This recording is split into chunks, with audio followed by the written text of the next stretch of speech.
Yeah, so what does it actually mean to be emotionally liberated?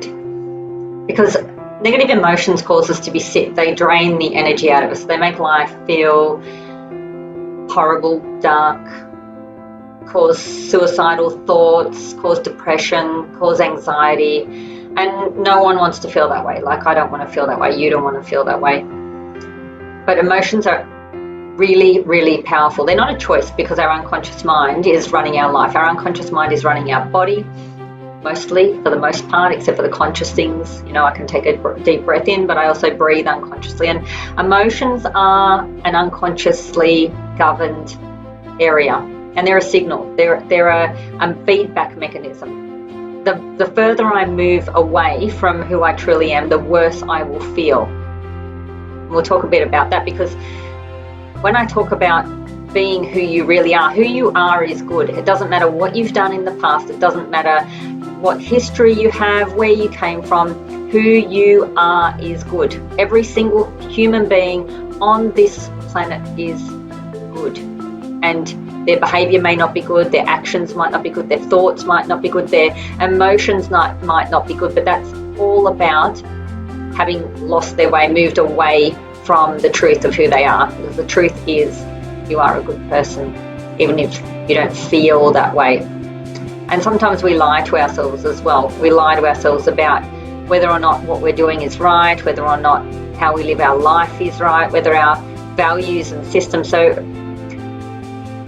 thinking about values, every person has a hierarchy of values. So you might have, success might be a top one, or connection, or love, or whatever it is. It might be family, it might be whatever's important to you. Whatever is at the top of your list of values is going to be the thing that you prioritize in your life, in the decisions you make. And when you prioritize something, you're basically worshipping that thing. That thing becomes your number one. That's why they call it a value system. Something is your number one. Then you've got a number two, number three, number four. If you've got family as number four, you can imagine, and business success as number one, you can imagine that person would be spending much less focus on their family and more focus on their work. And so when we talk about having value systems, whatever those value systems are, you're either moving towards something or you're moving away from something. So if I said to you, okay, so why is, say for example, why is relationship might be a value, like having a good relationship. Why is that important to you?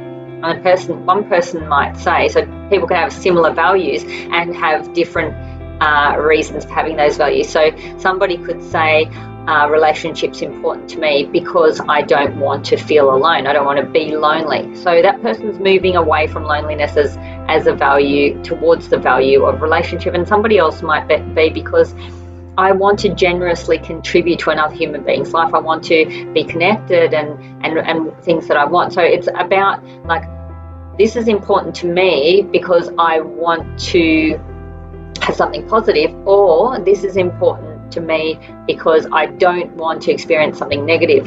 So that's, towards something or away from something. And that's just that old, if you've got a donkey, do you hit it with a stick or do you lead it with the carrot? So carrot and the stick. But we have that going on inside all of us on a continuous basis, and it affects what's important in our life. So the person that has that love for their family but doesn't want to live in poverty, or doesn't want their kids to experience poverty or hardship or whatever, they may actually have, I don't want to experience poverty, therefore I've got to work hard, as their top driver. And their whole reason, their whole, I want my kids to be happy, which is a towards goal, a towards value, might end up being shelved down lower because of this away from. And it's if you want to know what to work on in yourself, find out what you're moving away from, because it's the I don't want to that is that's driving your life, that is causing you the pain. Now, when we talk about emotionally liberated people, to be emotionally liberated, you actually need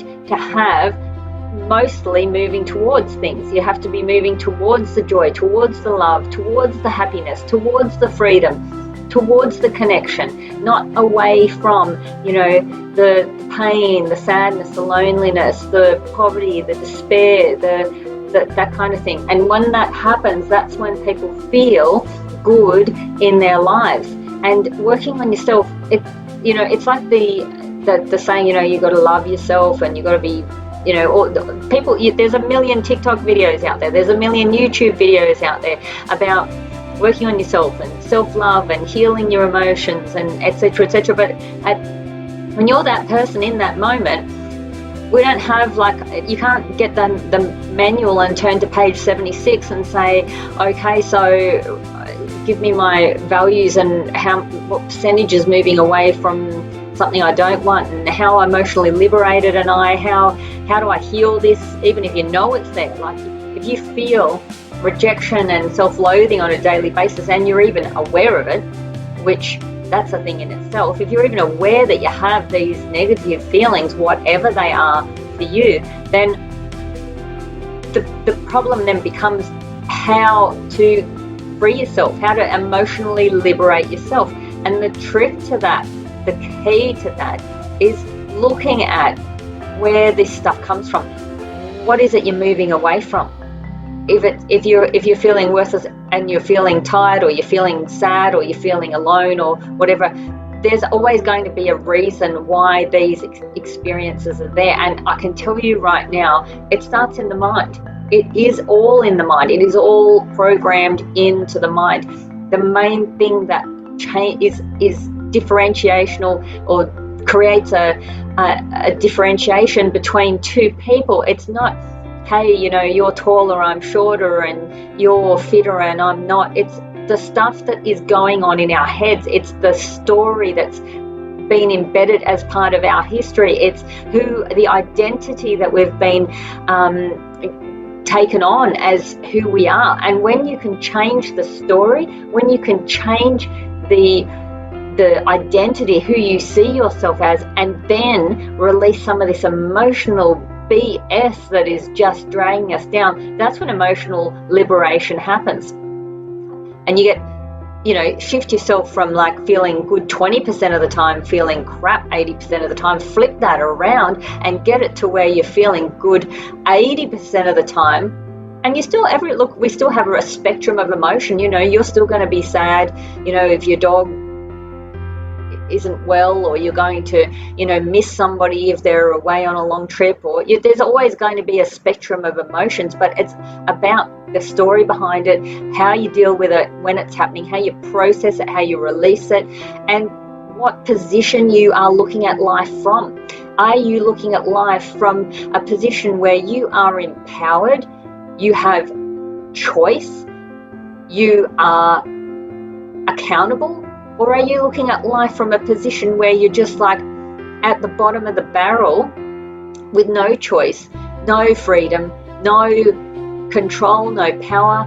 And there's a whole another talk just in in taking back your personal power, because the truth is that we're not shackled by the hands and feet, but we're shackled by the heart and the mind and the spirit, and those shackles are imaginary. I know they train elephants by, when they're tiny little babies, they put a metal band around the foot and they slam a post into the ground. They chain the elephant up to the post. The little elephant, pulls on the post, can't get it out. By the time that elephant has grown up, it stopped pulling. It actually believes that chain is a limitation, and it will no longer, even though it is physically capable of ripping that post out and leaving, it just won't even do it. And that's like us. We start off as very young children. We're very helpless, and we don't have the knowledge and the power and the information available we're not grown up, we're not matured, we don't have our knowledge base, our access to us at that time. And then we spend the rest of our life chained by whatever our limitations were imposed upon us as children, the story that we lived through, and our own identity that was often extremely untrue of what our potential is. The truth is that you are amazing, and you've got potential within you that is up to you to release. And doing that work is the most liberating, not just emotionally, but in every way, liberating for any person that's possible.